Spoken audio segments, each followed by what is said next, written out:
안녕하세요. 반갑습니다.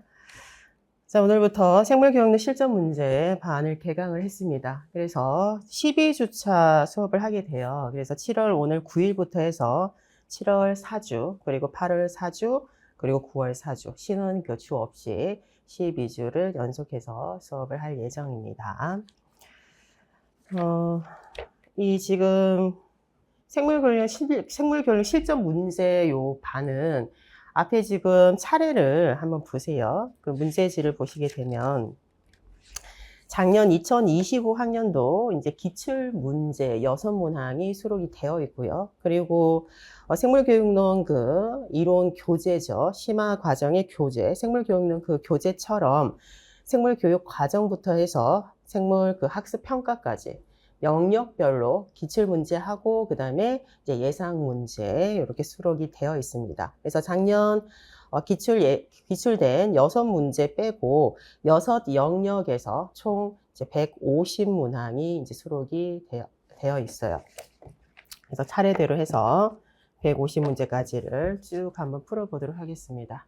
올해 이제 뭐 시험 대비를 하시면서 생명과학 교육론이라든지 과학 교육론, 뭐 이론서하고 수업을 들으셨을 텐데, 이제 이론은 여러분들이 이제 몰랐던 부분을 이제 세밀한 부분까지를 조금 이제 그 학습을 하고 외우는 과정으로 진행이 됐을 거라고 생각이 돼요. 그러면 이제 문제풀이 반에서는 기출된 문제, 그리고 이제 예상 문제들이 나왔을 때, 가장 중요한 거는 이제 시험 문제를 쳤을 때 답안지에서 채점이 용어 위주로 되는 형태다 보니까 핵심 용어를 빠뜨리지 않고 적는 것, 그리고 이제 출제자가 요구하는 답안을 적을 때 작성 방법이 있잖아요. 그럼 작성 방법은 그 안에 이제 채점 기준이 이제 들어가 있습니다. 그래서 출제자가 요구하는 답안을 명확하게 어떻게 적어야 되는지와, 그리고 기본적으로 기입형하고 서술형이 있지만 최근에 생물교육론은 기입형이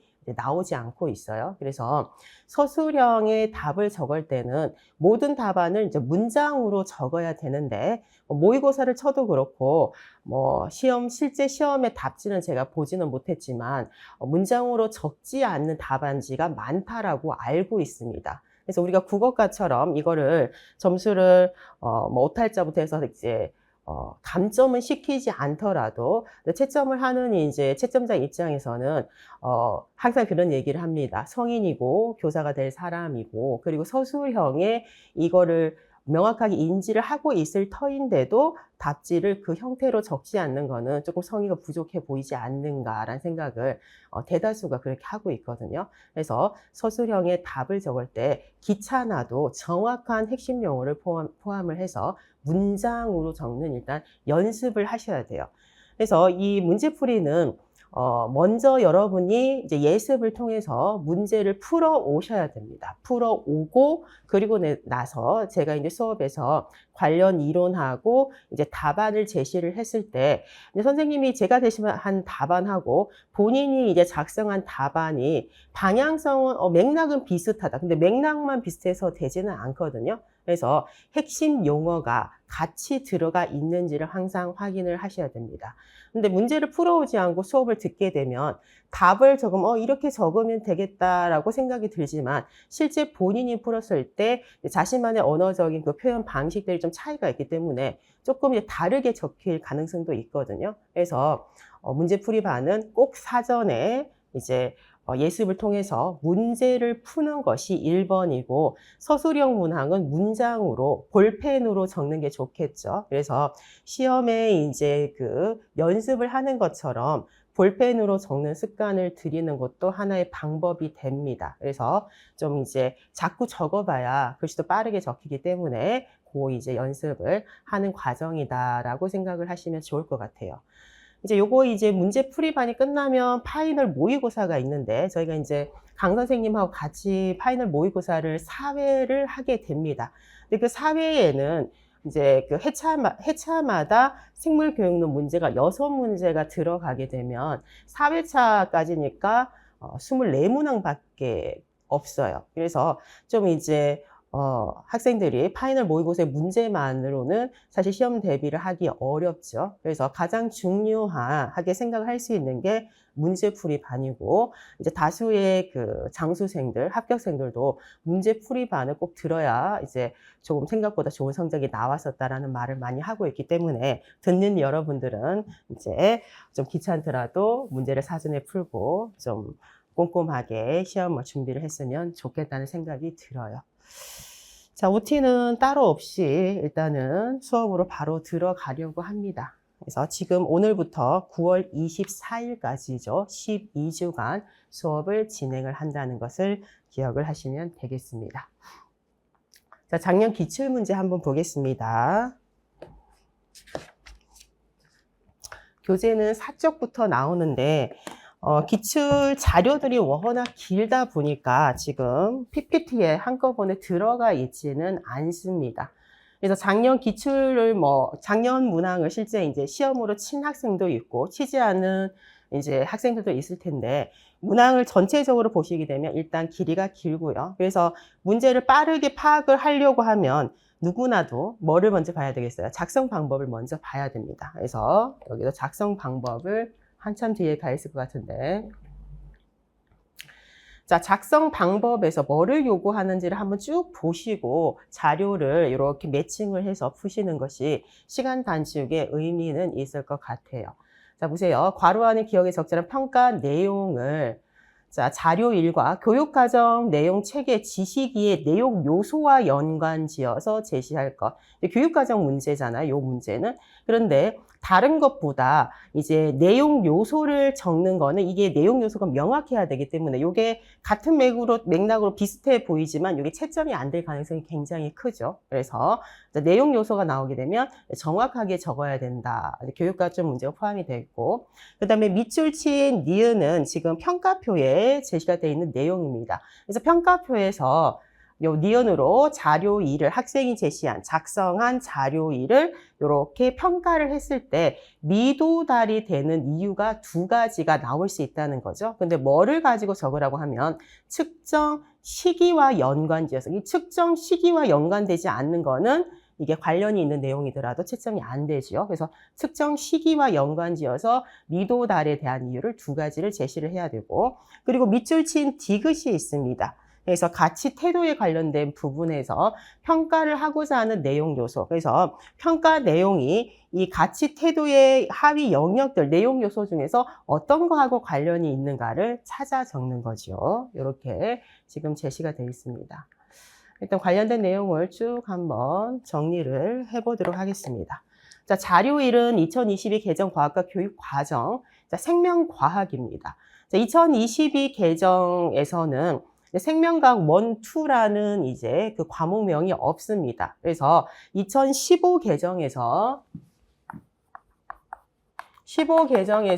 생명과학 1이 2022 개정의 생명과학원. 이 두 개 모두는 일반 선택 과목은 맞아요. 일반 선택 과목이죠. 일반 선택 과목으로, 근데 다 이제 과목의 명칭이 원이 빠졌습니다. 이렇게 제시가 되어 있습니다. 요 생명과학 과목에 항상성과 몸의 조절이라는 영역이 있다는 거죠. 그럼 우리가 생명과학을 단어를 한번 떠올려 봅시다. 2015 기준으로 했을 때, 자, 여기 2022가 여기 밑에 적고, 이렇게 적을게요.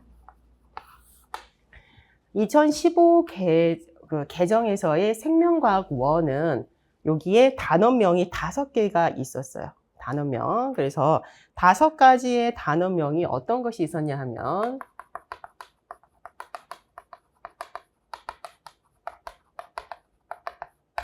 생명과학이 1, 2로 나누어져 있다 보니까 그 생명과학에 대한 전반적인 이제 중요한 이해를 위해서 전반적인 생명이라는 것은 어떠한 것인가, 요것을 설명하는 도입부 단원이 있었고요. 그 다음에 이제 두 번째가 사람의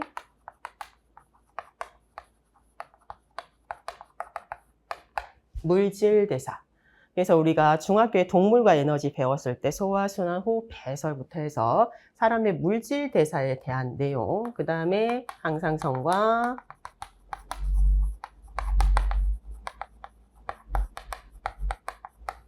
몸의 조절, 그리고 네 번째가 유전에 관련된 거, 다섯 번째가 생태계와 상호 작용. 요렇게 5개의 이제 단원 영역이 있었는데 2022에서는 좀 영역이 조금 줄어요. 3가지 영역으로 나누게 됩니다. 그래서 생명과학의 이해부터 뭐 사람의 물질 대사, 그리고 뭐 생태계 관련된 부분을 다 묶어서 첫 번째 요 영역으로 제시를 하게 되지요. 그래서 첫 번째 영역이 생명 시스템의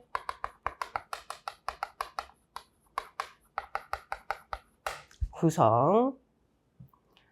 여러분들이 이제 그 문제풀이 지금 할 때 교육과정이 나오면 그 이론서 있잖아요. 아니면 이론서가 따로 없으신 분들은 2022 개정 교육과정의 그 과학과 요 내용을 다운을 받으셔가지고 관련 있는 부분을 이렇게 문제풀이 할 때마다 조금씩 반복적으로 보시면 항상 나오는 것들이 이렇게 나오다 보니까 좀 외우기가 수월할 수도 있어요.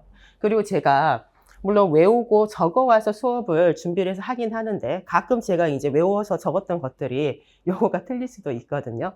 항상 그 불안감을 가지고 항상 체크를 하긴 하는데 가끔씩 틀릴 경우가 있으니까 여러분들이 잘 보셔야 돼요. 그래서 생명 시스템의 구성이 첫 번째, 그리고 두 번째는 기존에 있던 단어명을 그대로 갖고 왔어요. 항상성과 몸의 조절 그대로 가지고 오고, 이제 남아있는 부분이 생명의 연속성과 다양성. 이렇게 3가지 영역으로 나누어지게 됩니다. 그럼 기존에 있던 생명 시스템의 구성은 생명과학의 이해가 요렇게 들어가고, 사람의 물질 대사 요렇게 들어가고, 항상성과 몸의 조절은 원래 같은 영역으로 들어가게 되고요. 자, 유전이 있잖아요. 요 유전은 생명의 요 연속성 관련해서 유전이 요렇게 들어오게 되고요. 생태계와 상호작용이 요 첫 번째 생명 시스템의 여기로 요렇게 들어가 있습니다. 요렇게. 그래서 기존의 5개의 요 단원 영역이 3개의 영역으로, 첫 번째 영역에 3개가 이렇게 세 단원이 이렇게 묶여 있는 형태가 되고, 항상성과 몸의 조절, 그리고 유전이 생명의 연속성. 근데 이제 차이를 볼게. 생명의 연속성 옆에 다양성이라는 용어가 있어요. 이 다양성은 우리가 보통 분류 체계, 분류와 관련된 부분이거든요. 근데 기존의 2015에서는 어디를 찾아봐도 분류에 대한 내용이 없습니다. 그래서 2022로 개정되면서 이 다양성 관련된 부분은 2015 기준으로 생명과학 2에 있던 생물의 진화와, 5번째 아마 단원일 거예요. 생물의 진화와 다양성. 요 단원이 옮겨졌어요. 그래서 2022에서는 이제 생명과학으로 진화와 다양성 부분이 분류에 대한 내용이 이렇게 옮겨졌다 보니까 조금 이제 단원의 이동이 이제 있는 이제 형태가 됩니다. 이렇게 이제 진행을 할 수 있고, 여기에서 문제가 나왔다는 겁니다. 항상성과 몸의 조절. 자, 요 조절에서도 단원이기 때문에 세부적으로 내용 요소라든지 이제 굉장히 주제들이 주제들이 많이 포함이 되어 있어요. 그 계획과 평가표가 이제 첫 번째 자료로 나와 있고, 자료 2는 학생이 만든 결과 정리표 양식이에요. 그러니까 학생이 탐구를 계획을 했잖아요. 그럼 탐구를 이제 수행을 해서 그 결과를 정리한 표를 교사한테 학생이 자료 2, 그 양식표를 만들어서 제시를 한 것이고, 자료 3은 교육과정 내용 체계의 일부가 나오게 됩니다. 자, 순차적으로. 자, 자료 1부터 보겠습니다. 자, 탐구 계획을 한번 보세요. 탐구 계획을 보게 되면, 자, 우리 몸에서 일어나는 항상성 유지 작용에 대한 탐구 문제를 제기한다. 문제를 인식을 하고 있고, 그리고 이제 문제를 인식을 했으니까 이 문제를 해결하기 위해서 자, 실험을 어떻게 설계했는지 보겠습니다. 자, 모둠별로 체온과 심장 박동수를 측정할 스마트 헬스케어 기기를 이제 선정을 한다라고 되어 있어요. 지금은 워낙 이제 핸드폰에도 많이 되어 있고, 이렇게 시계 형태로, 이제 워치 형태로 굉장히 이제 많이 나오게 되죠. 그래서 차고 있으면 일상적인 생활을 하더라도 요새는 워낙 또 업그레이드가 너무 많이 돼가지고, 뭐 운동에 대한 종류도 굉장히 많고, 그리고 수면 패턴부터 해가지고, 뭐 스트레스 지수 굉장히 많은 부분을 측정을 하고 있지요. 그래서 이 기기를 선정을 한 다음에, 선정한 기기로 체온과 심장 박동수를 측정하여 항상성 유지 작용을 확인할 수 있는 탐구 과정을 스스로 설계하게 한다. 그래서 항상성 유지 작용에 대한 용어가 계속적으로 나오고 있습니다. 자, 그리고 탐구 수행을 보게 되면 탐구 수행 과정을 동영상으로 일단은 촬영을 하고 결과를 정리하는 걸로 계획이 되어 있어요. 자, 그리고 아래쪽에 보면, 자, 스마트 헬스케어 기기로 모둠원의 체온과 심장 박동수의 측정 결과를 모아서 분석을 한다라고 되어 있고, 이 결과에서 알 수 있는 항상성 유지 작용에 대한 보고서를 작성한다까지 탐구 수행까지 되어 있고 좀 잘려 있네요, 자료가. 발표 한번 보겠습니다. 자, 발표를 보게 되면, 자, 체온과 심장 박동수의 변화가 나타나는 동안에 우리 몸에서 일어난 작용을 항상성 유지와 관련지어서 설명한다라고 되어 있어요. 그래서 주제가 이제 항상성 유지에 대한 이제 내용인데, 그 중에서 체온하고 심장 박동수의 변화를 가지고 이 과정을 설명하고, 두 번째는 탐구 수행 과정을 담은 동영상, 그리고 탐구 결과를 온라인 협업 플랫폼에 올리고, 다른 모둠의 잘한 점, 흥미로운 점을 이제 댓글로 이렇게 달게 되어 있고요. 그리고 학생들의 댓글을 참고로 해서 결과 보고서를 수정하고 공유한다까지가 실제 탐구 계획입니다. 자, 그럼 평가표를 한번 보겠습니다. 지금 이거 평가표는 교사가 작성을 한 거예요. 자, 교사는 학생들의 이 탐구의 그 과정을 통해서 지식 이해, 과정 기능, 그리고 가치 태도에 대해서 영역별로 평가를 하겠고, 세부적인 평가 내용을 구체적으로 이렇게 제시를 하고요.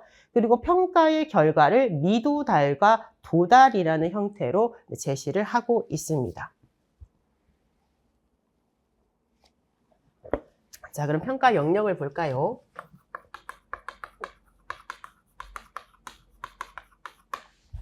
자, 평가 영역에 지식 이해, 과정 기능, 그리고 가치 태도, 이렇게 지금 평가 영역이 잡혀 있어요. 우리가 2015까지는 실제 지식이에 이렇게 과정 기능, 가치 태도라는 용어를 쓰지는 않았고, 그냥 지식, 탐구, 태도, 뭐 핵심 역량 이런 형태로 썼었는데, 2022에서는 이 학년 군별로 이제 핵심 아이디어를 이렇게 내용 체계의 제시를 위에 해놓고 범주를 크게 3범주로 나눠놨어요. 그래서 지식 이해 범주는 과학에서 한번 적어 보겠습니다. 과학과 영역별로.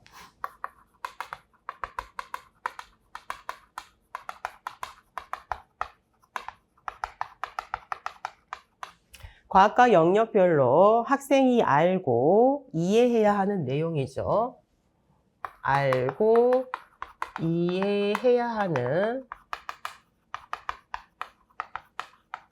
내용을 학년 군별로 제시를 해 놓은 이제 형태가 되고요. 과정 기능은 이전에 이제 요거는 이전의 지식이고, 요거는 탐구지입니다. 탐구.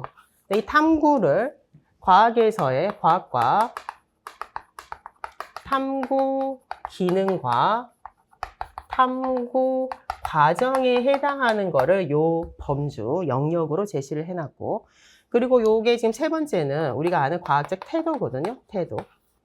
요것도 세부적으로 과학에 관련된 가치와 그리고 과학에 관련된 태도, 그리고 참여와 실천으로 해서 이렇게 제시를 따로 했습니다. 그래서 이 용어를 이게 보면 하는데 만약에 막상 딱 이렇게 제시를 해놓잖아요. 순서가 앞뒤로 바뀌면 채점이 안 돼요. 그래서 지식이해, 과정기능, 가치, 태도 순서가 바뀌지 않도록 명확하게 이제 외우셔야 됩니다. 그러다 보니까 지금 기억에 비어져 있는 거는 지식에 관련된 내용이죠. 그러면 이 탐구를 통해서 이 탐구를 바탕으로 해서 결국 우리가 알아야 되는 과학 지식은 어떠한 내용이어야 되는가. 그래서 그에 대한 평가 내용으로 제시가 되어 있을 겁니다.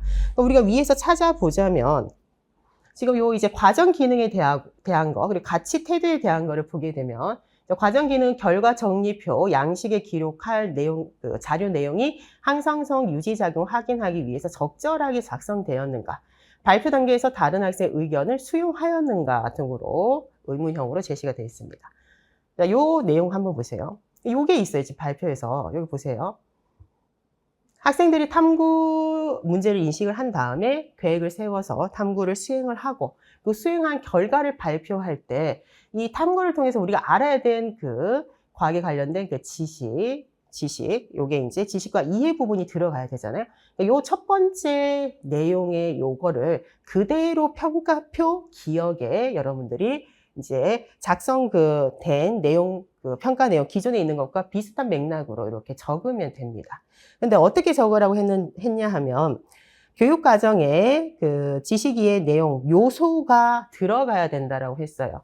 지금 이 단원의 주제는 탐구 활동. 요걸 지워야 되겠어요.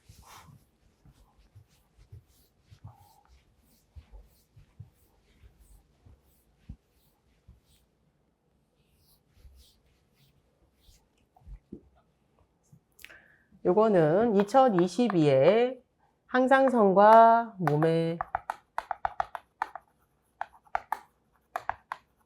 몸의 조절 영역에 보게 되면 다양한 형태의 내용 요소가 굉장히 많이 있습니다. 그 중에서 어떤 거하고 관련이 있냐 하면 항상성의 유지 원리.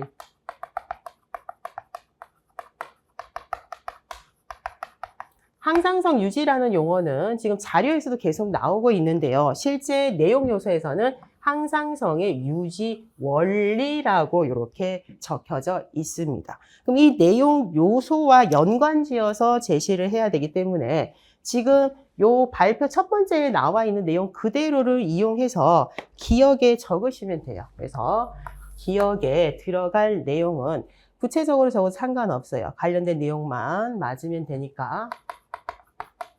그래서 체온과 심장 박동수의 변화가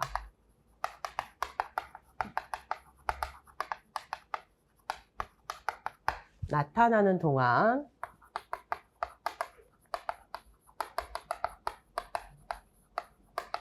우리 몸에서 일어난 작용을 항상성 유지 원리로 적절하게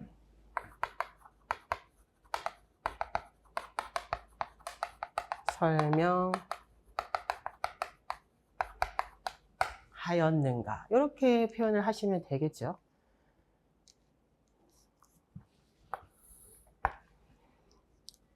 그러면 이렇게 적으면 이제 대다수의 일부 학생들이 굉장히 궁금해하는 게 이렇게 구체적으로 적어야 되는가.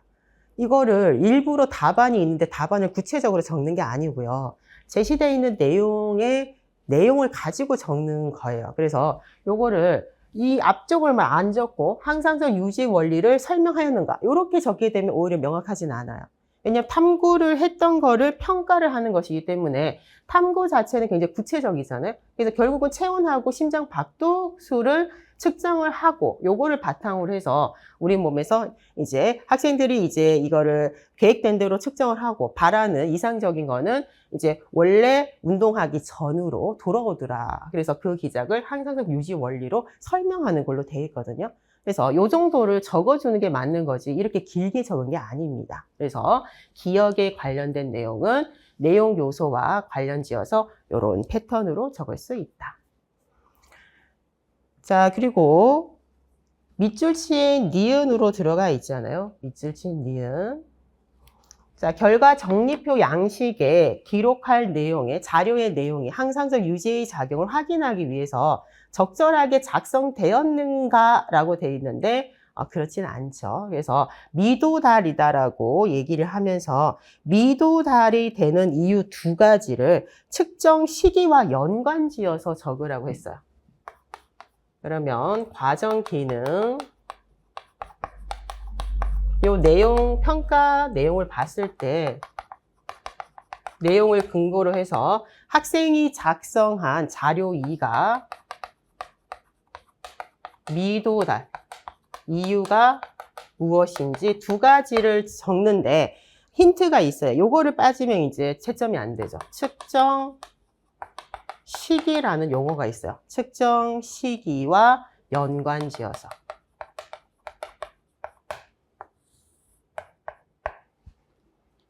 탐구를 수행하는 과정과 관련된 기능에 미도달의 사유는 굉장히 많을 수가 있습니다. 근데 그 중에서도 측정 시기와 연관된 두 가지를 제시를 하라고 한 거죠. 그래서 학생이 작성한 그 결과 정리표 양식을 보게 되면요. 학생 1, 2, 3이 있어요. 학생 3명의 체온과 심장 박동수를 항목을 잰다라고 이렇게 표현이 되어 있고 운동이 끝난 후에 경과 시간을 봤을 때 바로 운동을 딱 끝냈을 때 그리고 이후에 1분 그리고 이후에 1분 더 2분 이렇게 지금 제시가 되어 있는데 일단 기본적으로 측정 시기 관련해서 누구나 생각할 수 있는 것이 평온할 때 그러니까 운동을 하게 되면 이제 운동 강도가 있게 되면 아무래도 몸의 변화가 나타나기 때문에 운동을 하기 전에 평온한 상태에서의 체온과 심장 박동수가 있어야 돼요. 그래서 대조군이 없잖아요, 대조군. 그래서 첫 번째는 대조군으로 운동 전에 운동을 하기 전 체온과 심장 박동수를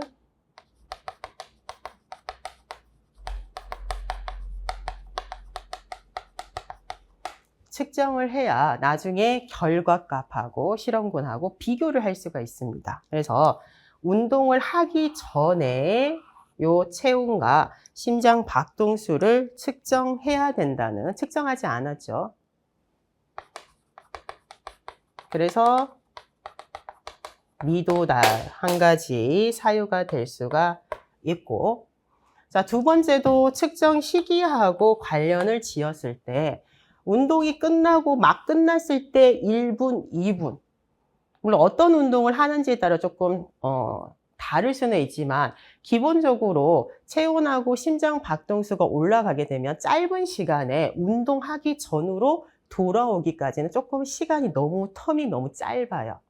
그래서 이 측정 시기에 관련해서는 운동 전에 측정을 안 했다는 거 하고 이거를 항상성의 유지 원리를 설명하기 위한 요 설계에서 이 시간 텀이 1분 막 끝냈을 때 1분, 2분까지만 제시가 되어 있는데 그 2분까지를 측정을 하게 되면 이게 원래 운동하기 전에 그 수치로 떨어질 수 없는 시간이 아닌가 요걸 가지고 답안을 제시를 해야겠어요. 그래서 운동이 끝난 후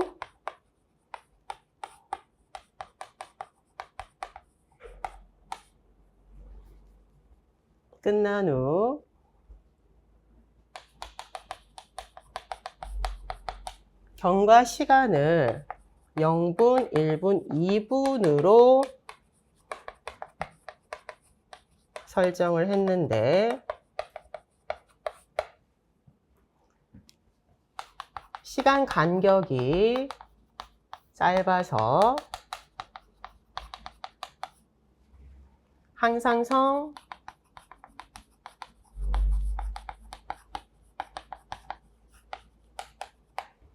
유지 원리를 확인하기가 어렵다. 조금 더 답안을 드러나도록 하고 싶으면 운동이 끝난 후 경과 시간을 너무 짧게 설정을 했기 때문에 운동을 하기 전에 수치로 돌아가기까지의 시간이 너무 이제 짧다 등으로 표현을 하면 되겠어요. 그래서 측정 시기에 관련해서 이 두 가지를 답안으로 구성을 하면 되겠고, 마지막으로 있는 것이 가치 태도입니다. 가치 태도 볼게요. 가치 태도를 보게 되면 발표 단계에서 다른 학생의 의견을 수용하였는가? 발표 단계에서 다른 학생의 의견을 수용하였는가? 자, 과학적 태도, 우리가 7차 교육 과정에서 과학적 태도를 나타내는 체크리스트 10개 영역에 관련해서 세부적인 평가 준거, 기준들이 있잖아요. 자, 발표 단계에서 다른 학생의 의견을 수용하였는가? 요거하고, 자, 지금 자료 3으로 제시된 내용을 한번 볼까요? 자, 가치 태도입니다. 그래서 과학에 관련된 가치와, 그 다음에 과학 태도, 그 다음에 참여와 이제 실천으로 제시가 되어 있습니다. 그러면 요 영역을 지금 7개의 영역이 내용 요소가 나와 있는데, 요 중에서 과학에 대한 가치는 요거는 과학 가치.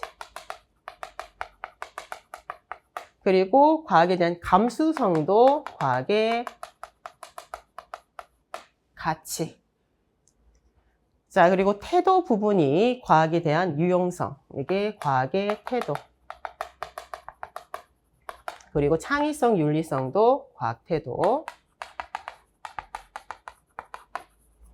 그리고 과학 문제 해결에 대한 개방성. 여기 밑으로 내려가야 되네요. 안전, 지속 가능한 사회의 기여. 개방성도 개방성까지가 태도. 그래서 여기 윤리성, 창의성, 유용성, 여기 개방성.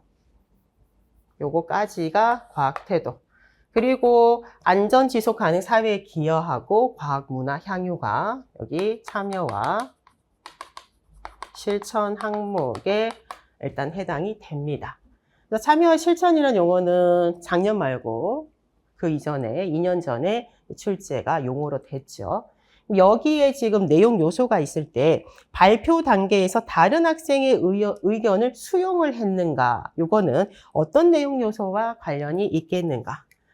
자, 용어를 보게 되면 심리적 가치, 유용성, 감수성, 창의성, 윤리성, 개방성, 그 다음에 문화 향유 등으로 나와 있을 때 딱 눈에 띄는 용어가 개방성이라는 용어가 있어요. 그래서 과학,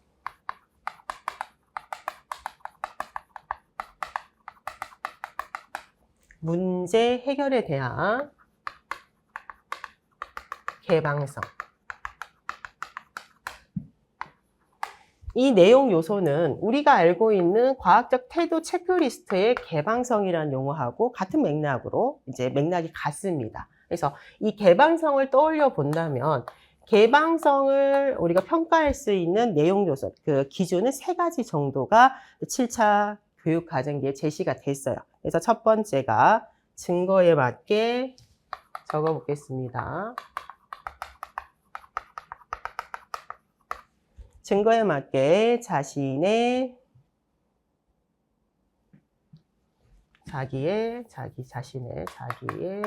의견을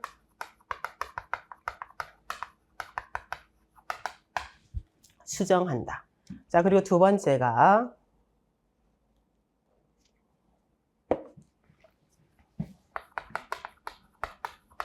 남의 의견을 경청하고 타당할 때는 받아들인다.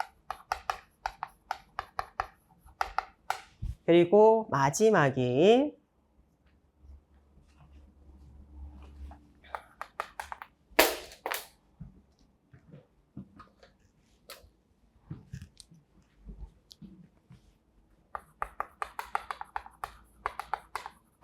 자신의 생각을 다른 사람에게 발표한다. 이렇게 3가지로 제시가 되어 있습니다. 그래서 가치 태도의 그 평가표를 보게 되면 자, 다른 학생의 의견을 수용을 한다라고 되어 있죠. 남의 의견을 경청하고 타당할 때는 받아들인다. 요 이제 내용이 있기 때문에 요 내용은 내용 요소에 찾으라고 했으니까 개방성이라는 요거하고 관련을 지을 수가 있어요. 아마 요 내용은 대부분 학생들이 맞추지 않았을까 싶은 생각이 이제 듭니다. 그래서 첫 번째 작성 방법에서 요 기억에 해당되는 거, 요게 이제 1점으로 채점이 됐을 거고, 그리고 미도달에 대한 내용 두 가지가 각각 1점씩 해서 2점. 그리고 요걸 찾아 적는 게 1점. 이렇게 해서 4점으로 배점이 된 것 같습니다. 자, 5번 문제. 다 빠진 거 없죠? 빠진 거 없는 것 같고. 자, 6번으로 넘어가도록 합시다.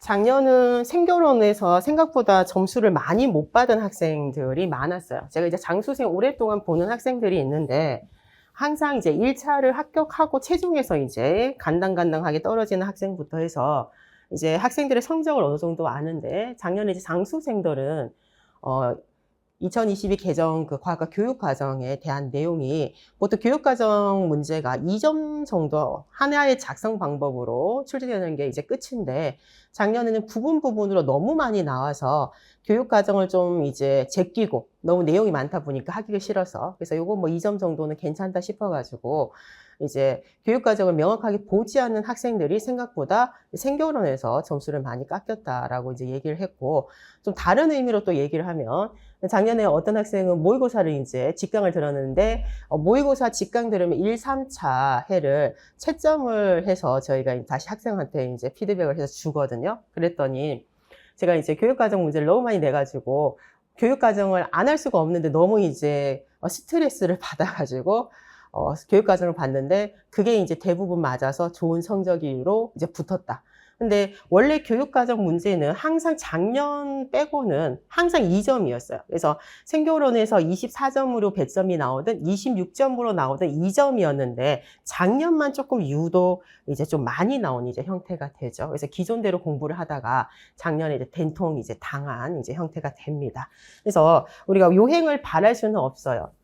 그래서 공부는 우리가 시험 대비는 철저히 하고 나오는 부분을 놓치지 않고 적어야지 이것 제끼고 저것 제끼고 이렇게 하게 되면 잘못하게 되면 점수가 이렇게 좀 차이가 많이 나게 됩니다.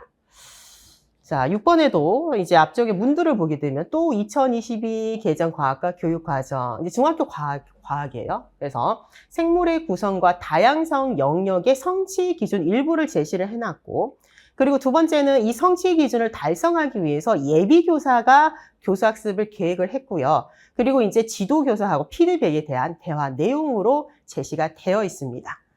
자, 중학교 공통교육과정이죠. 중학교 과학.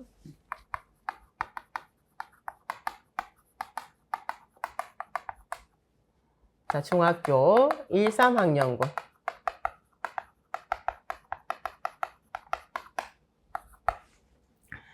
내용 체계를 보게 되면 2022 개정은 좀 2015하고 좀 차이가 있어요. 일단은 가장 큰 내용 체계 틀을 보게 되면 우리가 이제 세 번째 생명 영역으로 내용 체계가 제시가 되어 있는데 핵심 아이디어가 위쪽에 이렇게 있고요.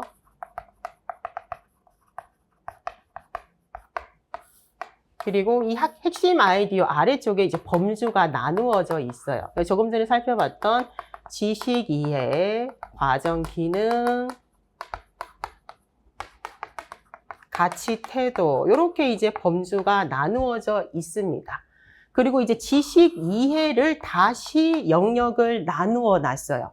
그래서 이 지식 이해의 세부적인 영역이 2015 개정의 그 내용 체계에서 영역하고 일치됩니다. 그래서 우리가 중학교 1, 3학년군에 지금 공동교육 과학에서 그러니까 뭐 중학교 1, 3학년뿐만 아니라 공통교육 과정은 초등학교 3, 4학년군, 초등학교 5, 6학년군, 중학교 1, 3학년군 3개의 군으로 학년군으로 나누어져 있고 여기에서 다루는 지식의 범주의 세부 영역은 5개가 있습니다. 오늘 첫 시간이니까 한번 적어 보겠습니다. 첫 번째가 생물의 구조와 에너지 이렇게 나와 있고요. 그리고 이제 두 번째를 보게 되면 항상성과 몸의 조절 그리고 세 번째가 생명의 연속성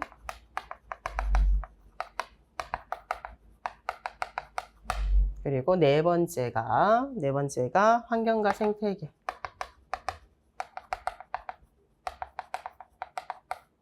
그리고 마지막으로 제시되어 있는 것이 생명과학과 인간의 생활. 이렇게 5가지의 지식 이해에 관련된 세부 그 영역들이 나누어져 있어요.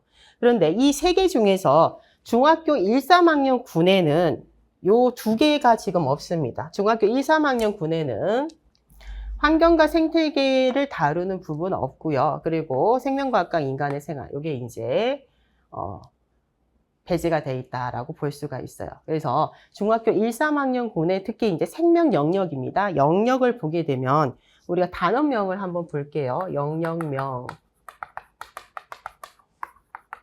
단원이죠. 단원명을 보게 되면 중학교 1, 3학년 군에서 생명 이제 파트에서 우리는 5개의 단원이 들어가 있습니다. 첫 번째 단원이 생물의 구성과 다양성.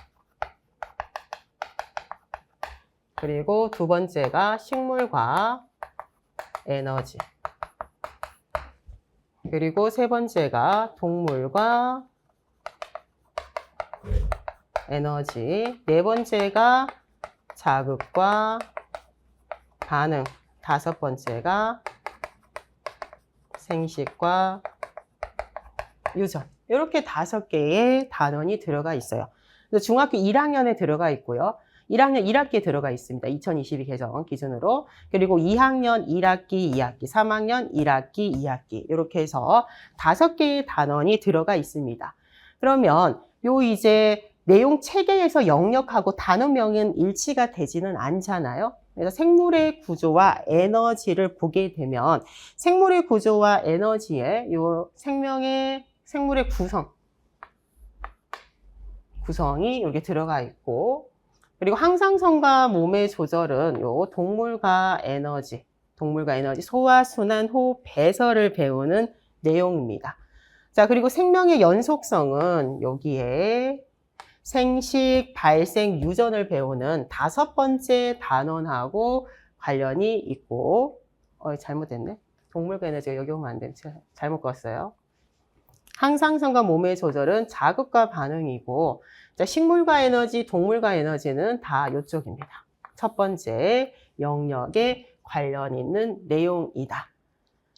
근데 여기 생물의 이제 구성은 요 첫 번째 영역이 많고요. 그런데 이제 여기에 이제 다양성에 대한 부분이 여기가 나와 있잖아요.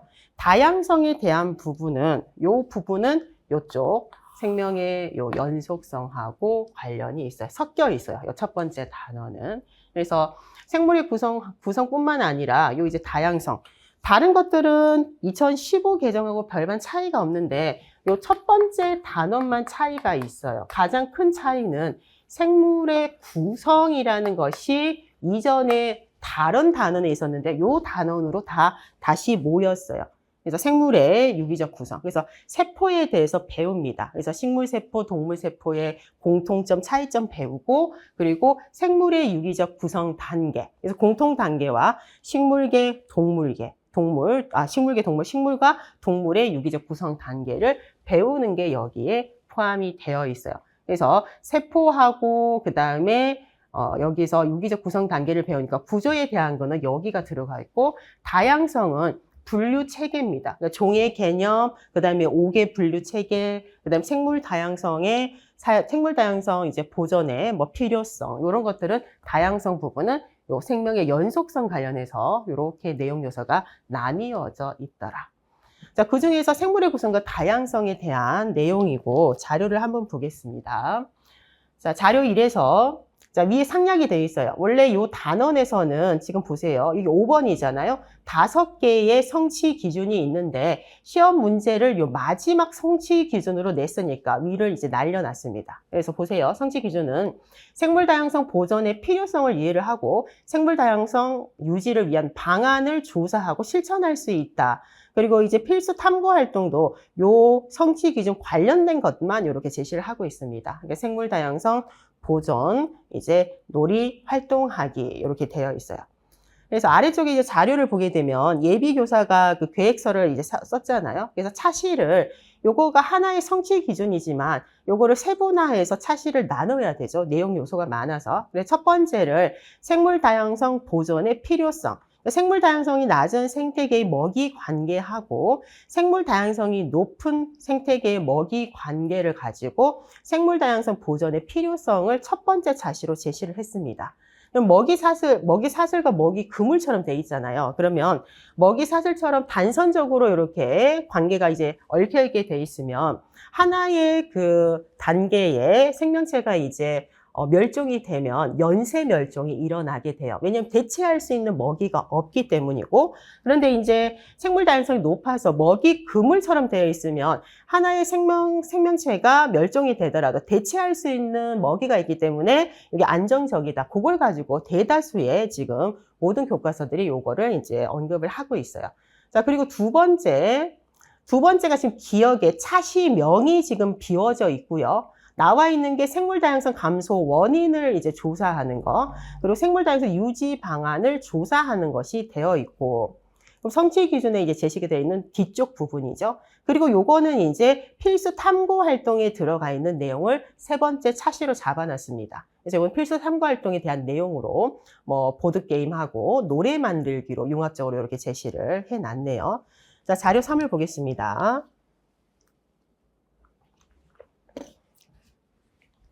자, 교육과정 성취 기준을 달성하기 위해서는 세 개 차시로 적절하게 구분한 것 같아요. 하기 위해서. 근데 차시 기억의 학습 내용에는 차시명과 다르게, 그러니까 차시명과 다르게 실천 내용이 어디에 없다. 여기에 실천 내용이 없다는 거야. 뭐와는 다르게? 그러니까 차시명과 다르게 없다는 거예요. 그럼 다르게 얘기하면 차시명에는 실천이라는 용어가 들어가 있다라고 생각을 해야 되겠죠. 잘 읽어보셔야 됩니다. 그래서 기억의 차시명에는 실천이라는 내용이 들어가 있는데 요 내용에서는 관련된 교수 학습 내용에는 실천 관련된 내용이 없네요라고 되어 있어요. 자, 생물 다양성 유지 방안 조사하기 활동에서는 실천 방안도 함께 포함이 되어야 할 것 같아요. 여기 조사하고 뒤에 실천, 여기 있어야 될 것 같다라고 얘기를 했습니다. 자, 그래서 지도교사가 얘기를 하니까 예비교사가 선생님 조언에 따라서 보완하도록 할게요. 이렇게 하면서 그러면 생물 다양성 보존 놀이에는 어떤 점을 고려를 해야 할까요? 라고 물었어요. 그랬더니 생물 다양성 보존의 필요성을 이해를 하도록 하고 개인적, 사회적 차원에서 이루어질 수 있는 생물 다양성 유지 방안을 조사하고 실천하며 이 과정에서 지속 가능성을 고려한 땡땡땡땡 교육이 이루어질 수 있도록 해야 해요. 제가 작년에 냈거든요, 문제. 근데 나왔어요. 근데 나와서 이거를 나와 똑같은 게 나왔어요 한 수강생이 있었던 반면 나왔는지 모르는 사람도 있었던 것 같아요. 여기 생태 전환 교육이 되겠죠. 그래서 이 영역과 연관된 고등학교 생명과학은 이제 생명 시스템의 구성이라는 영역에서도 생태 전환 교육의 차원에서 생태계 구조와 기능의 중요성을 설명하도록 하고 있어요. 이렇게 됩니다. 그래서 2022 개정의 과학과의 큰 방향성을 보게 되면 지속 가능한 삶에 대한 거, 그걸 이제 얘기를 하면서 생태 이제 그 전환 교육에 대한 것들이 굉장히 용어가 많이 나와요. 그래서 요거는 충분히 우리가 작년에도 시험에 나올 것이라고 했고 대비를 했던 내용인데 그대로 나왔어요. 요건 다 제가 생각하기에는 수업을 들어서 맞췄을 거라 생각하는데 학생들이 그렇지는 못한 것 같고.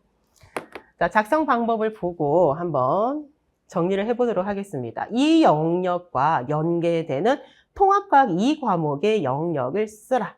우리가 이제 교육과정에서 항상 이제 얘기를 하는 것이 성취 기준이 나와 있고, 근데 아래쪽에 성취 기준 해설이 나와 있어요. 자, 교재를 갖고 있으면 제가 이 교재, 만약에 그 이론을 안 들었는데 문제풀이를 듣는데 교재가 없어. 그럼 교재는 구매를 하실 수 있도록 일단 해 놓을 테니까 구매를 해서 같이 찾아보도록 하겠습니다. 자, 중학교 제 교재 지금 몇 쪽으로 되어 있냐 하면 189쪽이에요. 189쪽 이론 교재.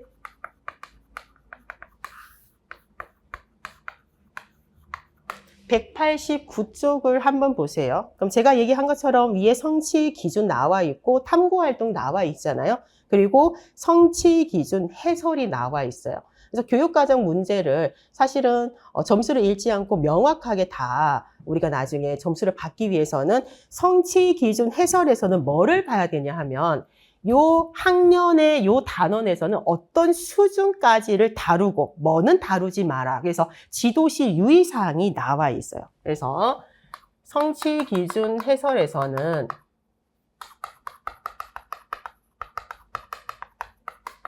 지도시 유의사항, 보통 수준에 대한 내용이 많이 제시가 되어 있습니다. 수준. 그래서 뭐는 다루고 뭐는 다루지 않아. 이거를 꼭 살펴보셔야 돼요. 그리고 마지막에 나와 있는 것이 성취 기준 적용 시 고려사항이죠.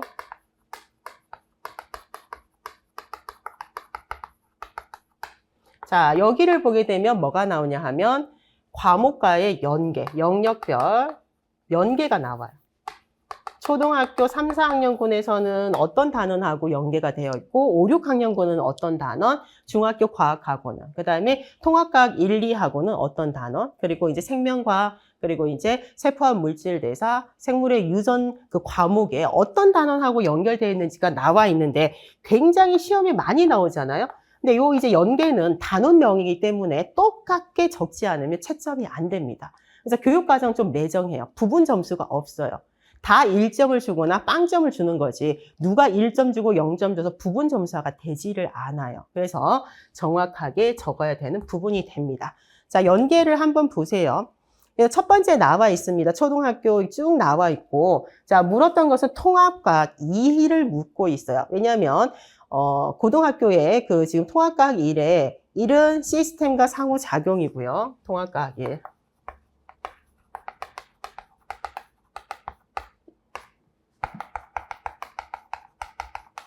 시스템과 상호작용이고,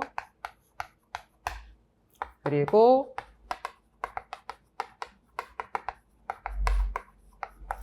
통합과학 2를 보시게 되면 통합과학 2에서는 여기가 지금 생물의 구성과 다양성이 나온단 말이에요. 그래서 분류에 대한 내용이 들어가 있어요. 그래서 분류에 대한 내용이 들어가 있는 변화와 다양성, 생물 다양성, 생물 다양성에 대한 부분이 통합과학 2의 변화와 다양성, 요 영역에 이렇게 연계가 되어 있지요. 그래서 통합과학 2 과목에 영역을 쓰라고 했으니까 변화와 다양성, 요거가 1점으로 이렇게 제시가 되어 있습니다. 자, 두 번째 작성 방법에는 자료 1과 자료 3을 고려를 해서 괄호 안에 기억에 들어갈 차시명을 밑줄 친 니은에서 다뤄야 할 생명 다양성 감소 원인, 차시명과 감소 원인 두 가지를 제시를 하라고 되어 있습니다. 그럼 교사와의 대화, 그리고 자료 그 성취 기준 등의 자료를 바탕으로 했을 때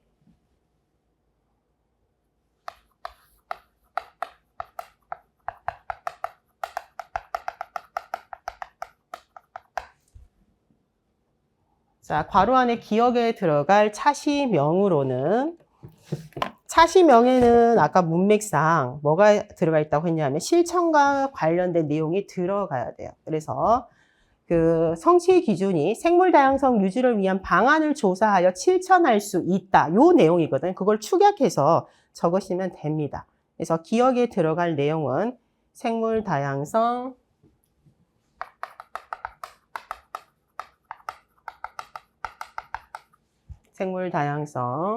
유지를 위한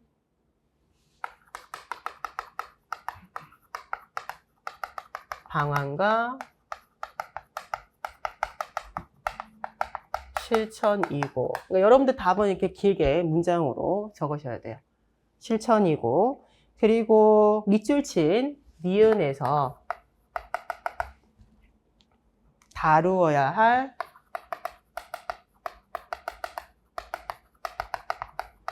생물 다양성 감소 원인에는 생물 다양성 감소 원인, 중학교 1학년 교과에 수록되어 있는 내용을 적으시면 돼요. 두 가지만 적으라고 했기 때문에 실제로는 굉장히 많은데 가장 생물 다양성을 감소하는 원인이 가장 많이 드는 것이 서식지 파괴, 그리고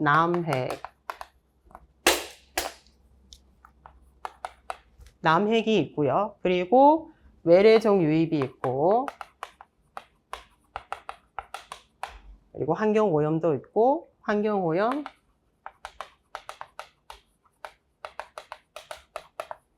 기후 변화가 있다.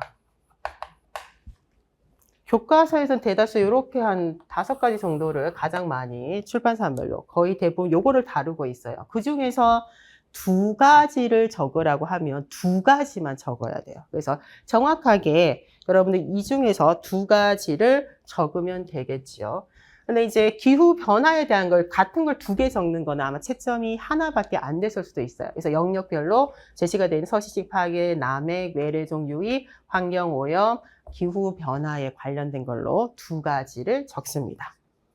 저는 5가지를 답의 범주가 있어서 이렇게 적어 놓은 거고 2가지를 적습니다.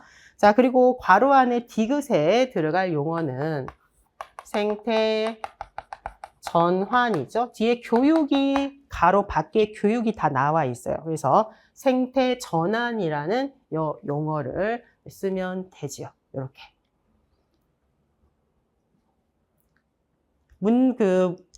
문제가 조금 길고 하지만 요거는 쓸 수 있지 않나 저는 개인적으로 생각이 들고, 요거를 변화와 다양성, 아마 이제 영역명이 나오면 대다수가 많이 틀려요. 그래서 변화와 다양성을 못 써서 1점 틀린 학생들이 있겠고, 요 지금 기억에 들어갈 내용하고 니은에 들어갈 내용은 이게 지식 수준이 굉장히 높은 게 아니기 때문에 요거는 거의 대부분이 맞췄을 것 같고, 그러니까 용어는 기억이 잘 안 나서 한 2점 정도를 대다수가 틀린 사람이 많을 것 같긴 합니다. 자, 교육과정으로 이렇게 해서 문제가 좀 많이 나왔죠. 4점짜리로 출제가 됐다. 자, 7번으로 넘어갈게요.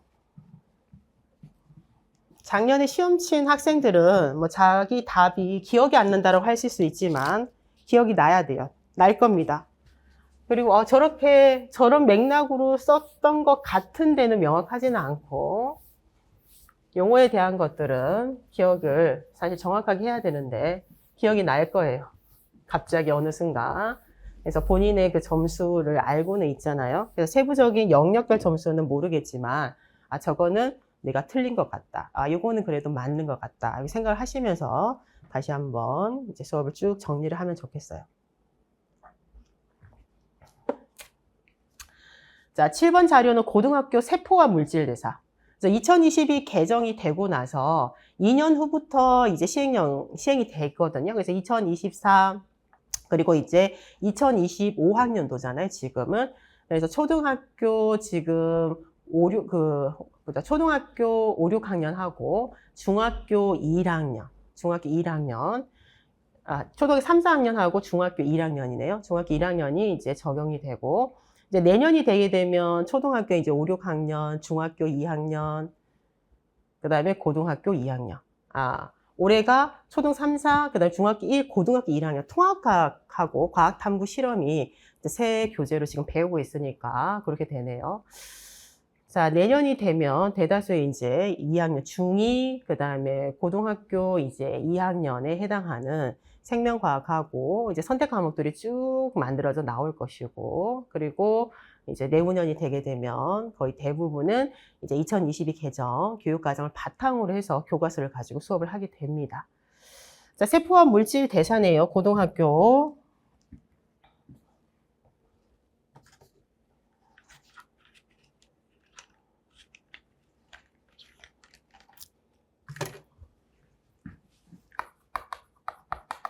세포와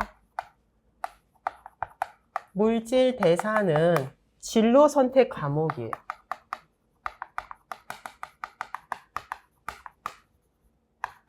일반 선택 과목을 이수한 학생들이 본인이 이제 이공계에 관련해서 진학을 할 이제 계획이 있는 학생들은 일반 선택 과목보다는 아무래도 심화된 내용이죠. 그래서 진로 선택 과목으로 지금 생명 영역에서는 세포와 물질 대사 그리고 생물의 유전 이렇게 두 과목이 있습니다. 2015에서 생명과학 2의 일부를 세포와 물질 대사로, 일부를 생물의 유전이라는 진로 선택 과목 두 과목으로 나눠놨어요. 자, 그럼 생명과학 2 6개 단원으로 이루어져 있었거든요. 한번 적어 봅시다. 첫 번째 단원이 생명과학의 1은 이해고, 2는 역사가 있었어요. 2015 개정이 신설이 됐었고, 근데 이게 참 웃긴 게 또 없어지게 되죠. 자, 세포의 특성, 그리고 세포호흡과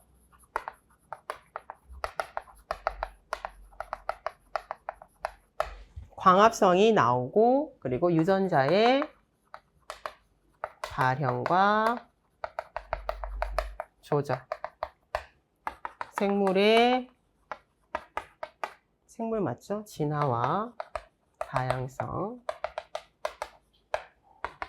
생명공학, 기술과 인간생활. 이렇게 6개의 단원이 있었고요. 그 중에서 일부가 세포와 물질 대사를 구성을 하게 됩니다. 세포와 물질 대사는 3개의 단원으로 되어 있어요. 첫 번째가 세포. 그래서 여기 세포의 특성이 있잖아요. 이게 이쪽으로 이렇게 이동을 하게 됩니다. 자, 그리고 두 번째가 물질 대사와 에너지.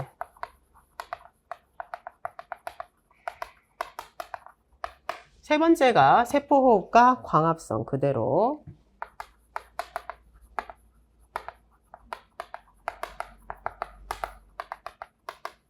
요렇게. 그럼 기존에 있던 생명과학의 역사 이 부분은 지금 뚜렷하게 세포와 물질 대사나 생물의 유전에 이렇게 포함이 안 되어 있어요. 근데 세포의 특성의 일부를 그 중에서 세포만 이렇게 한 단어로 끄집어냈고, 세포 특성의 또 일부 내용은 이렇게 물질 대사와 에너지로 나뉘어서 이렇게 이동이 됐어요. 그리고 세포호흡과 광합성은 그대로 이렇게 됩니다. 자, 2학 나왔으니까 밑에 생물의 유전도 적어봅시다. 자, 생물의 유전도 3개 단원으로 구성이 되어 있습니다. 자, 1, 2, 3. 자, 첫 번째 단원이 유전자와 유전 물질.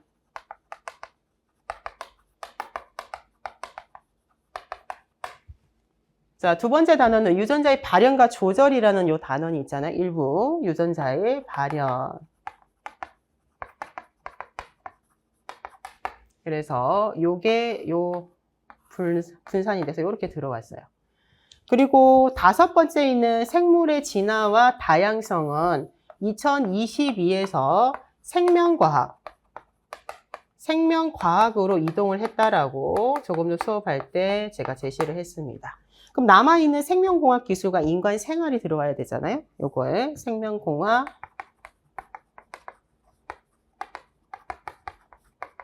기술이 이렇게 들어가게 되지요. 물론 기존에 있던 것들이 이동을 하고 생명과학으로 이동하고 4개 단원에서 나뉘어 들어갔는데 나중에 내용 요소를 좀 세부적으로 보게 되면 요 물질 대사와 에너지 부분에 2015에 생원에 있었던 내용 일부가 이렇게 이동을 했고요. 그리고 유전자와 유전 물질에서도 생원에 있던 그 유전 단원, 5번째 유전 단원의 내용이 일부 이렇게. 그리고 에너지 부분은 사람의 물질 대사와 에너지니까 사람의 물질 대사 2015 개정의 생원 내용이 이렇게 일부가 이렇게 포함이 이제 되어 있는 형태가 됩니다. 생명과학 2에 대한 게 2개 과목으로 진로 선택 과목 2개로 만들어졌고 그 중에서 세포와 물질 대사. 자, 수업 중에 기질의 농도에 따른 효소 반응 속도에 대한 교사와 학생의 대화이다라고 나와 있습니다. 자, 자료를 보게 되면, 자, 지난 시간에 효소 기질 복합체 형성과 생성물의 방출 후에 효소 재사용에 관해서 학습을 했다. 그러니까 이전 지금 큰 하나의 그 단원을 이제 차시를 나누어서 학습을 하고 있어요. 그러니까 지난 시간에 배운 효소 기질 복합체 형성하고 효소 재사용을 배우고 나서, 그리고 나서 이번 시간에는 기질의 농도에 따른 효소 반응 속도를 이제 학습을 한다라고 되어 있습니다. 그러면 기질의 농도를 계속 높였을 때 효소 반응 속도는 어떻게 될까요? 라고 교사가 질문을 했어요. 그랬더니 학생이 기질의 농도를 계속 높이면 효소 반응 속도도 계속 빨라질 것 같습니다. 본인의 생각, 선개념, 5개념을 이렇게 제시를 했네요. 자, 그러면서 교사가 그림을 보여줍니다. 자, 기질의 농도에 따른 효소 반응 속도를 실제 실험을 하고 그 나타낸 결과, 그래프입니다. 그래서 학생에게 질문을 했고 학생의 5개념이 나오는데 요거하고는 이제 상충되는 자료예요. 그래서 효소의 효소 그래프를 보게 되면 1구간에서는 학생의 생각처럼 빨라진다는 거예요. 그런데 2구간이 되게 되면 일정해진다는 겁니다. 학생은 계속 빨라질 것이라고 했는데 2구간에서는 일정해진다. 그 이유를 한번 말해 보세요라고 했더니 학생 모르겠다라고 얘기를 했습니다. 본인이 알고 있는 개념으로, 지식으로는 설명하기가 어렵다. 그랬더니 교사가 학생의 이해를 돕기 위해서 자, 비유를 합니다. 소금물을 활용한 비유입니다.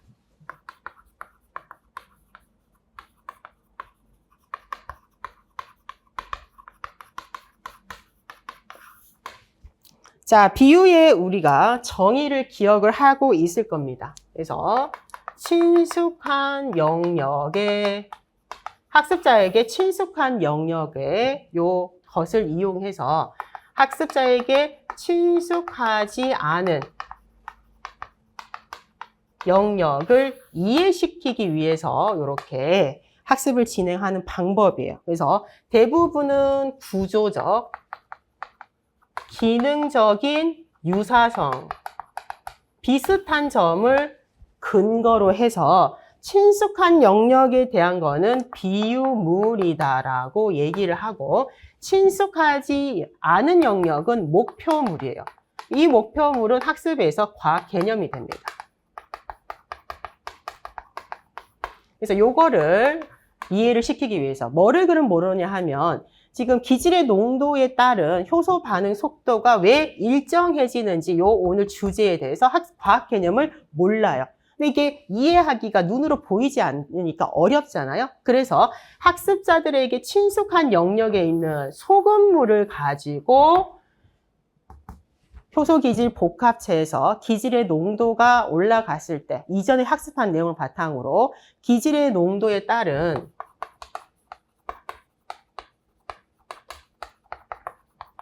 효소 반응 속도, 특히 학생의 생각과 다른 그 2구간에서 왜 일정해지는지를 요거를 설명하기 위해서 소금물을 활용한 수업으로 진행을 하고 있습니다. 자, 그럼 비유를 해볼게요 하면서 설명합니다. 자, 물에 넣는 소금의 양을 계속 늘릴 때, 자, 물에 녹아있는 소금의 양이 늘어나다가 이제 포화 상태. 고체의 그 화학하고 좀 관련 짓자면 고체의 그 용해도하고 관련 지을 수가 있어요.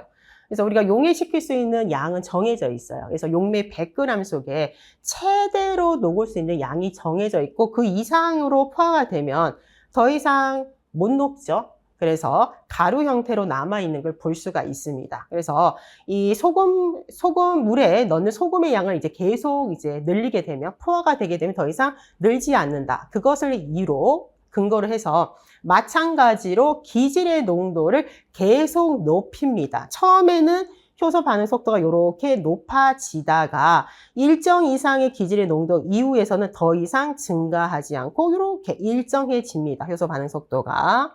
자, 요거를 대응 관계. 그래서 비유물하고, 그리고 우리가 오늘 배워야 될 과학 개념, 목표물하고 대응 관계를 활용해서 한번 생각을 해볼까요? 라고 했더니 학생이 효소 반응 속도가 구간위에서 일정한 이유는 뭐가 포함됐다?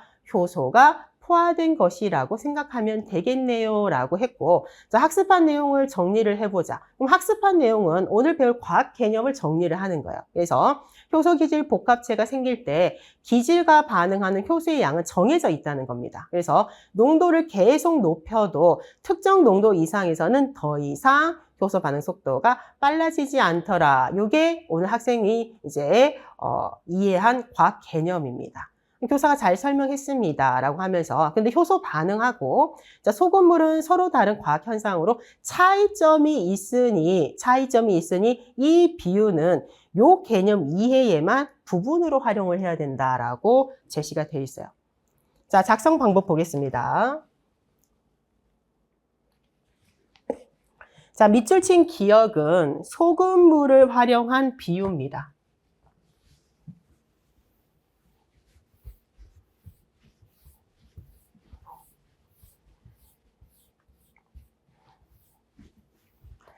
자, 서술형이니까, 자, 그대로.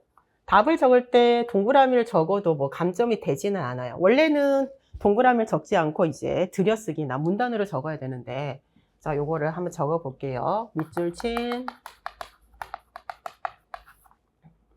기억은 비교 선행 조직자이다. 이렇게 답을 문장으로 간단하게 적으면 돼요. 왜 그러면 비교 선행 조직자인가? 원래 선행 조직자는 본 수업, 그러니까 학습 과제를 제시하기 이전에 제시하는 자료들이거든요. 자료들이고, 그리고 실제로 이거는 선행 조직자를 비교를 사용할 건지, 설명을 사용할 건지는 교사가 수업 이전에 계획을 세울 때 학생들의 그 인지 구조 내에 관련 정착 개념이 있는지 없는지를 가지고 판단을 하는 게 맞아요. 근데 이제 이 지난 시간에 배운 내용도 있고요. 그리고 이제 더 더불어서 왜 비교 선행 조직자라고 하냐 하면 이 소금물을 활용한 비유, 이 소금물하고 이 활용한 비유하고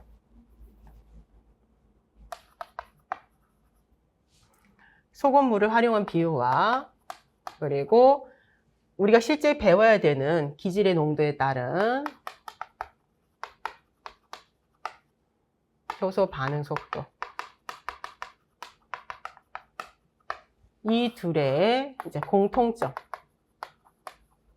유사성을 근거로 해서 이제 수업을 진행을 하고 있기 때문에 우리는 공통점과 그 차이점을 이용해서 개념을 명확하게 변별할 수 있는 이제 기능을 가지는 게 비교 선행 조직자입니다. 그래서 이전 학습한 내용이 인지구조의 정착 개념으로 있지만 그걸 가지고도 학생이 교사의 질문을 명확하게 설명을 못했다는 것은 정확하게 모른다는 거예요. 그래서 학생이 인지구조 내에 가지고 있는 정착 개념과 지금 이제 학습하게 되는 요 과학 개념을 좀 명확하게 구분을 하면서 이해를 시키기 위해서 공통점과 차이점을 이용해서 수업을 할 수 있는 요 기억을 사용했잖아요. 그래서 비교 선행 조직자이다.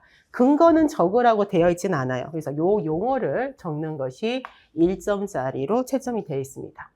자, 그리고 두 번째는 밑줄 친 니은에 대응하는 비유물을 찾아라. 자, 밑줄 친 니은은 지금 기질의 농도입니다. 자, 기질의 니은, 기질의 농도.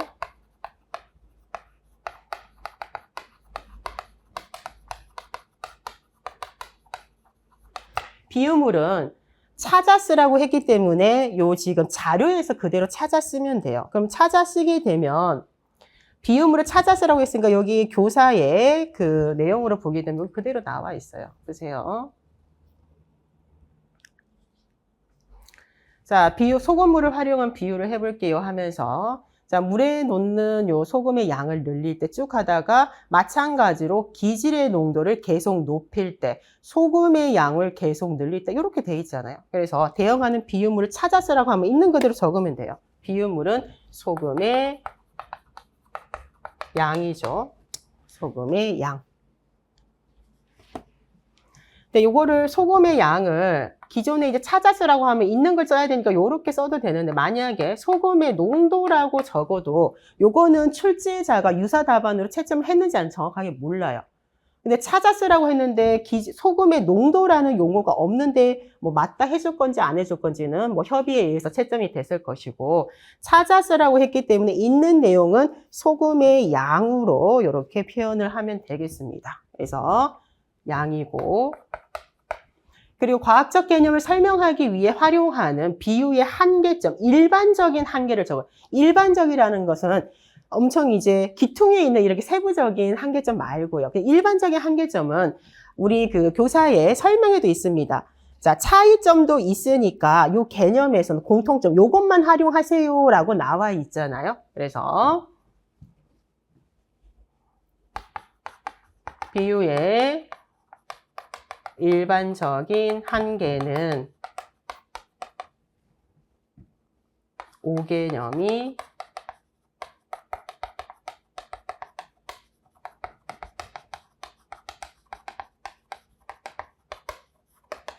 오개념 생성. 오개념 생성. 이걸 조금 더 구체적으로 적자면 비유의 일반적인 한계에서 요 유사성을 근거로 해서 수업을 하다 보니까 100% 일치되지 않는데 똑같다라고 생각을 하는 거예요.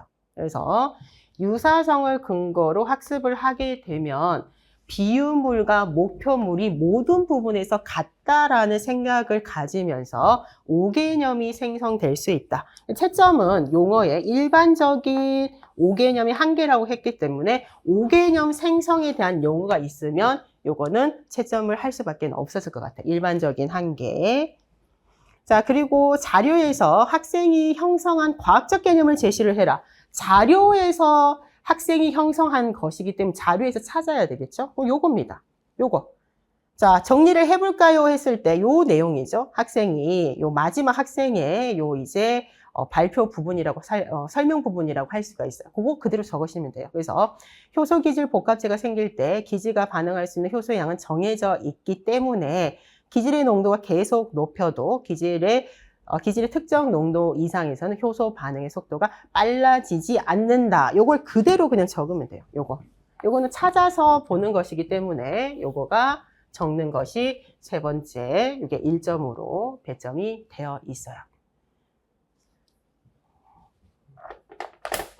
그래서 요 문제는 그렇게 어렵게는 사실 나온 건 아니에요. 우리가 기존에 선행 조직자가 나오면 굉장히 까다롭게 나오는 편인데 좀 이제 쉽게 드러날 수 있도록 이제 제시를 해놨고, 그 다음에 비유물을 찾는 거, 찾아쓰는 거, 그리고 일반적인 한계를 물었기 때문에 오개념이 생성될 수 있다. 그 이유에 대한 거는 여러분들이 조금 더 여기 뭐 1대1 대응 관계만을 생각을 하고 차이점을 생각하지 않을 경우에 오개념이 생성될 수 있다. 이렇게 적으시면 돼요. 관련된 자료를 바탕으로 해서. 그리고 학생이 관련된 발표 내용 요거를 그대로 적으시면 되기 때문에 7번이 지금 5, 6, 7번 중에서 좀 제일 쉬웠던 문항이 되겠습니다. 자, 잠시 쉬고 3교시 이어갈게요. 3교시 기출문항으로.